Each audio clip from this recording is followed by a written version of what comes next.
नमस्कार दर्शकों, देश की सियासत इस वक्त आस्था और राजनीति के चौराहे पर खड़ी है और सवाल सिर्फ मंदिर जाने का नहीं, सोच और सोचने के तरीके का है। लोकसभा में नेता प्रतिपक्ष राहुल गांधी के अयोध्या न जाने को लेकर घमासान तेज है।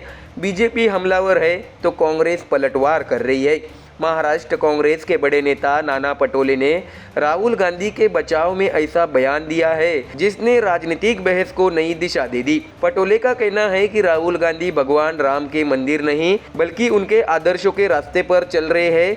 लेकिन दर्शकों, कहानी यही खत्म नहीं होती। महाराष्ट्र में बीएमसी चुनाव से पहले सियासत हर घंटे करवट बदल रही है। ठाकरे बंधुओं की दूसरी मुलाकात हुई, गठबंधन है लेकिन सीटों पर अभी भी तकरार जारी है। इसी बीच उद्धव ठाकरे की शिवसेना यूबीटी को बड़ा झटका लगा है। पार्टी की उपनेता शीतल देवरुखकर शेट ने इस्तीफा देकर बीजेपी में जाने का ऐलान किया है। तो वही दर्शकों, इसके साथ ही बीजेपी खेमे में भी हलचल कम नहीं है।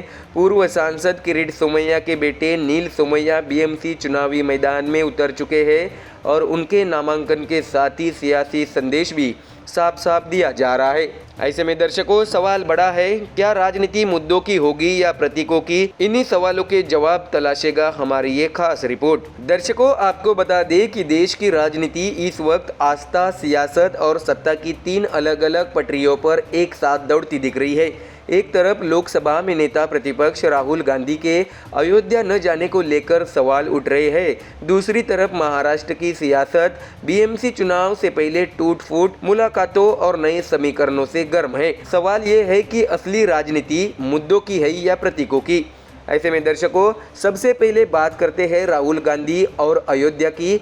बीजेपी लगातार ये सवाल उठा रही है कि राहुल गांधी अब तक रामलला के दर्शन के लिए अयोध्या क्यों नहीं पहुंचे। इसी मुद्दे पर कांग्रेस के वरिष्ठ नेता नाना पटोले ने ऐसा बयान दिया है जिसने सियासी बहस को नया मोड़ दे दिया है। नाना पटोले ने साफ शब्दों में कहा है कि राहुल गांधी भगवान श्री राम के आदर्शों पर चल रहे हैं। उनका कहना है कि भगवान राम को सिर्फ मंदिर तक सीमित नहीं किया जा सकता। राम हर दिल में है, हर विचार में है। शोषितों, पीड़ितों और वंचितों की सेवा करना ही असली राम भक्ति है और वही काम राहुल गांधी कर रहे हैं। तो वही दर्शकों, इसके साथ ही पटोले ने ये भी कहा है कि जब राहुल गांधी अयोध्या जाएंगे तब वे रामलला के दर्शन जरूर करेंगे, लेकिन दिखावे की राजनीति राहुल गांधी की शैली नहीं है। उन्होंने याद दिलाया है कि राजीव गांधी के कार्यकाल में ही रामलला मंदिर का ताला खुलवाया गया था और यह बात देश भी जानता है। तो वही दर्शकों, नाना पटोले का हमला सिर्फ धार्मिक राजनीति तक सीमित नहीं रहा। उन्होंने मौजूदा सरकार पर महंगाई, बेरोजगारी और किसानों की बदहाली जैसे मुद्दों से ध्यान भटकाने का आरोप भी लगाया। उनका कहना है कि जनता की असली परेशानी रोटी, रोजगार और सम्मान से जुड़ी है, न कि फोटो सेशन और प्रतीकात्मक राजनीति से। ऐसे में दर्शकों, अब हम रुख करते हैं महाराष्ट्र की राजनीति की ओर, जहां बीएमसी चुनाव से पहले माहौल लगातार बदल रहा है।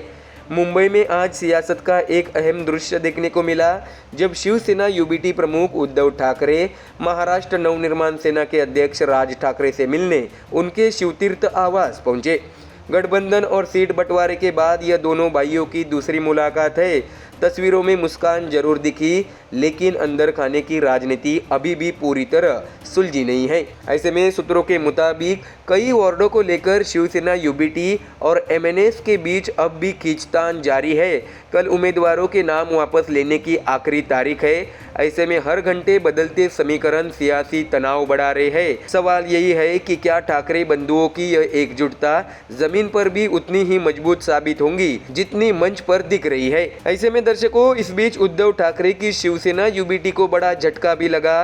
पार्टी की उपनेता शीतल देवरुखकर शेट ने संगठन से इस्तीफा दे दिया है। शीतल देवरुखकर शेट पार्टी की कई पहलों में आदित्य ठाकरे के साथ मिलकर काम कर चुकी थी, इसलिए उनका जाना सिर्फ संगठनात्मक नुकसान नहीं बल्कि राजनीतिक संदेश भी माना जा रहा है। ऐसे में दर्शकों, इस्तीफा देते ही शीतल देवरुखकर शेट ने ऐलान कर दिया है कि वे जल्द ही भारतीय जनता पार्टी में शामिल होंगी। उन्होंने बताया है कि बीजेपी के प्रदेश अध्यक्ष रविंद्र चौहान की मौजूदगी में वे पार्टी की सदस्यता लेंगी। ऐसे में दर्शकों, बीएमसी चुनाव से ठीक पहले यह घटनाक्रम शिवसेना यूबीटी के लिए निश्चित तौर पर चिंता बढ़ाने वाला है। जबकि बीजेपी इसे अपनी मजबूती के तौर पर देख रही है। इसके साथ ही दर्शकों, बीजेपी खेमे में ही एक और दिलचस्प नाम चर्चा में है। पूर्व बीजेपी सांसद किरीट सोमैया के बेटे नील सोमैया इस बार भी बीएमसी चुनाव में किस्मत आजमा रहे हैं। बीजेपी ने उन्हें मुलुंड के वार्ड नंबर 107 से टिकट दिया है। ऐसे में दर्शकों, इस टिकट को लेकर किरीट सोमैया ने सोशल मीडिया प्लेटफॉर्म एक्स पर पोस्ट किया है, जो राजनीतिक हलकों में भी चर्चा का विषय बन गया। उन्होंने लिखा है कि इस वार्ड में उद्धव ठाकरे, राज ठाकरे, शरद पवार और कांग्रेस का कोई भी उम्मीदवार नहीं है। पोस्ट के अंत में उन्होंने लिखा, ईश्वर महान है। इस एक लाइन ने सियासत में कई सवाल खड़े कर दिए। क्या यह आत्मविश्वास है या राजनीतिक व्यंग, और क्या वाकई यह वार्ड बीजेपी के लिए आसान मुकाबला साबित होगा?